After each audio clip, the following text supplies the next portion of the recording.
ఓం నమః శివాయ. ఓం నమో నారాయణాయ.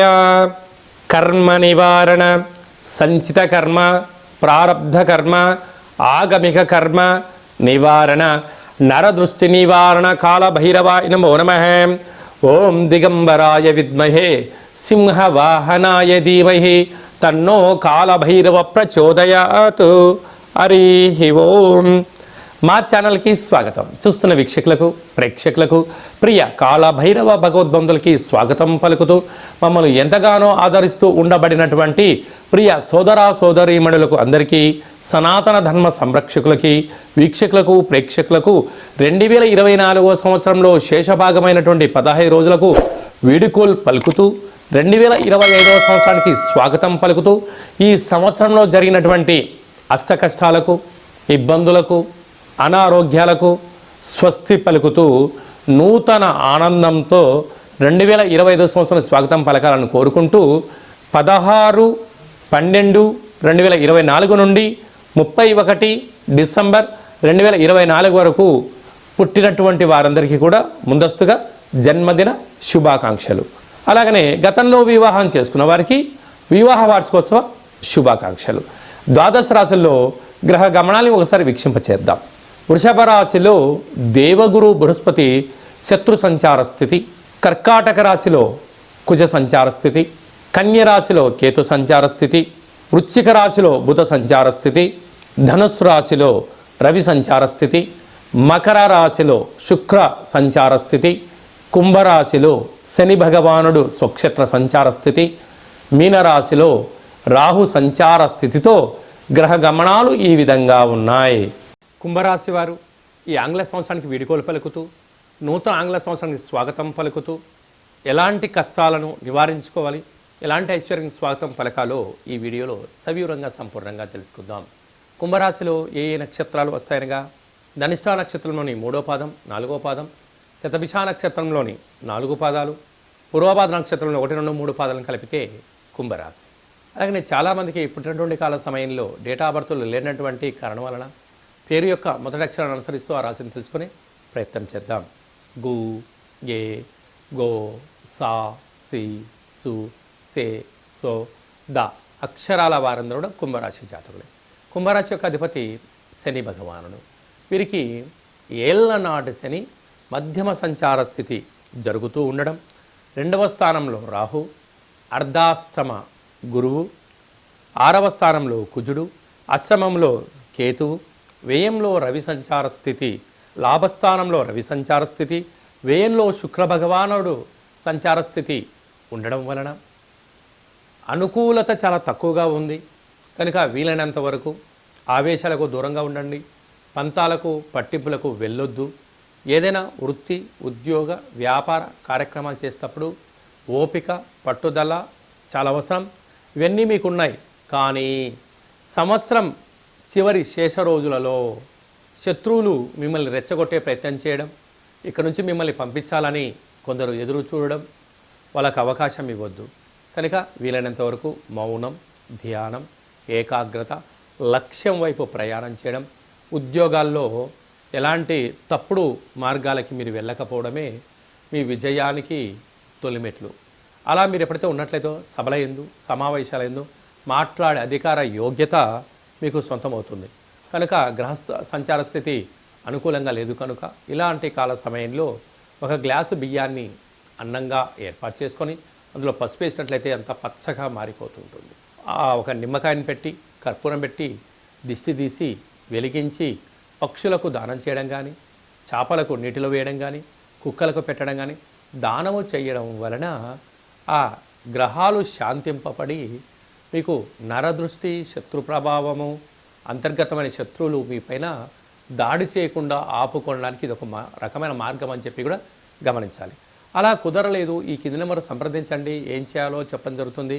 వీడియో కాల్ ద్వారా కార్యక్రమం చేయించి ఈ సంవత్సరంలో కష్టాలకి ఇక్కడ ఫుల్ స్టాప్ కలిగి 2025కు స్వాగతం పలుకుతూ స్వాగతంలో విజయాలు ఎలా పొందాలో తెలియజేయడం జరుగుతుందని చెప్పి కూడా గమనించాలి. ఈ 2024 సంవత్సరానికి మన స్వస్తి పలుకుతూ ఈ యొక్క ఆంగ్ల సంవత్సరంలో చివరి రోజు సోమవతి అమావాస్య, మంగళవారం అమావాస్యతో కూడుకున్నటువంటి అవుతున్నాయి కనుక ప్రధానంగా మనము ఎలాంటి విధి విధానాలు పాటించాలో కూడా తెలుసుకుందాం. ఎందుకనగా ఇయర్ ఎండింగ్ అనగానే మనకు 25వ తారీఖు నుండి హాలిడేస్ రావడం, అందులో సంవత్సరంలో చివరి ఆదివారం, చివరి సోమవారం, చివరి మంగళవారం. ఈ సంవత్సరం రాజు కూడా అంగారకుడే కనుక అలాంటి తెలుగు సంవత్సరాది పండగకు రాజు అయినటువంటి ఆయన ఈ యొక్క మంగళవారం అమావాస్యతో కూడుకున్నటువంటి పరిస్థితులు ఉంటున్నాయి కనుక వీలైనంత వరకు సముద్ర స్నానమని, దూర ప్రయాణాలని, ఆవేశభరితమైన నిర్ణయాలు కానీ దయచేసి ఎవరు కూడా ఎలాంటి ప్రయాణాలు పెట్టుకోకపోవడము ఉత్తమోత్తంగా భావించగలిగింది. ఎందుకనగా సంవత్సరపు చివరి రోజులలో దాన్ని శేషము అంటారు కనుక అందులో అమావాస్యతో కూడుకున్నటువంటి సోమవారం అమావాస్య వస్తే దాన్ని సోమవతి అమావాస్య అని, మంగళవారం మిగులు ఛాయలు ఉన్నాయి కనుక అమావాస్యతో కూడుకున్న మంగళవారం అవ్వడం వలన ఆవేశభరితమైన నిర్ణయాలకు ఇది సరైన సమయం కాదులని, విందులని, వినోదాలని పాల్గొంటున్నప్పుడు ఎన్నో జాగ్రత్తలు అవసరం. మితిమీరిన వేగంతో ప్రయాణం చేయకపోవడం, ఆధ్యాత్మికమైన చింతనతో కలిగి ఉండడం వలన ఎన్నో రకాలుగా ఉపద్రవాలను, ప్రమాదాలను నియంత్రించుకునే స్వయం శక్తి అందరికీ ప్రసాదించాలని మనసారా కాళభైరవ వారిని కోరుకుందాం. కనుక 16వ తారీఖు నుంచి 31వ తారీఖు వరకు ముఖ్యమైనటువంటి పండుగల గురించి క్లుప్తంగా, సవివరంగా, సంపూర్ణంగా తెలుసుకుందాం. 23వ తారీఖున బహుళాష్టమి సోమవారము ఉత్తరా నక్షత్ర సందర్భంగా కాళభైరవ స్వామికి స్మరణ, ధ్యానము, పూజా కార్యక్రమంలో పాల్గొనడం వలన మనకు సకల అష్టకష్టాలు తొలగిపోతాయని చెప్పి కూడా గమనించాలి. అలాగనే మనకు 30వ తారీఖు సోమవారం పూట అమావాస్య, సోమవారంతో కూడుకున్నటువంటి అమావాస్య, సోమవతి అమావాస్య అంటారు కనుక సకల గ్రహ దోషాలు సంవత్సరంలో ఉండబడినటువంటి వాటన్నిటిని కూడా వదిలేసుకొని కొత్త ఆనందకరమైనటువంటి స్వాగతం పలకాలి అన్నట్లయితే కాళభైరవ స్వామికి స్మరణ, కూష్మాండ దీపము, నారికేల దీపము, ముడుపు, కాళభైరవ హోమ కార్యక్రమాల్లో పాల్గొని దిష్టి తీసేసుకొని కుక్కకు మహారాజు గారు కానీ పక్షిరాజవారైనటువంటి కాకికి ఆహారాన్ని పెట్టుకోవడం వలన యోగదాయకం. అలా మీకు కుదరలేదు, ఈ కింది నెంబర్ మీరు సంప్రదించినట్లయితే మీ యొక్క గోత్రనామాలు పంపించినట్లయితే కాళభైరవ స్వామికి స్మరణ, అభిషేకము, పూజ, హోమము, ముడుపును కట్టి 20 రకాల వస్తువులతో ఈ సంవత్సరం ఎండింగ్లోకి ఈ కష్టాలను ఎలా పులిస్టాప్ పెట్టుకోవాలి, కొత్త సంవత్సరానికి స్వాగతం పలుకుతున్నప్పుడు ఎలాంటి కార్యక్రమాలు చేసుకోవాలో కూడా మీకు వీడియో కాల్ కూడా తెలియజేయడం జరుగుతుందని చెప్పి గమనించాలి. అలా ఇంకనూ మనం విజయం సాధించగలగాలి అన్నట్లయితే ఈ యొక్క పాత్ర కంచు పాత్ర అంటారు. కంచు మోగినట్టు కనకం మోగదు గదరా సుమతి అని చెప్పి మనకు సుమతి శతకంలో ఉంటుంది. మనకు రాసులు 12 ఎలా ఉంటాయో 12 రాసులను ఇందులో అచ్చు వేయడం జరుగుతుంటుంది. ఈ పాత్రను మనం ఇంట్లో పెట్టుకొని ఎలా ఉపయోగించుకోవాలో చెప్తాను, ఒకసారి వినండి.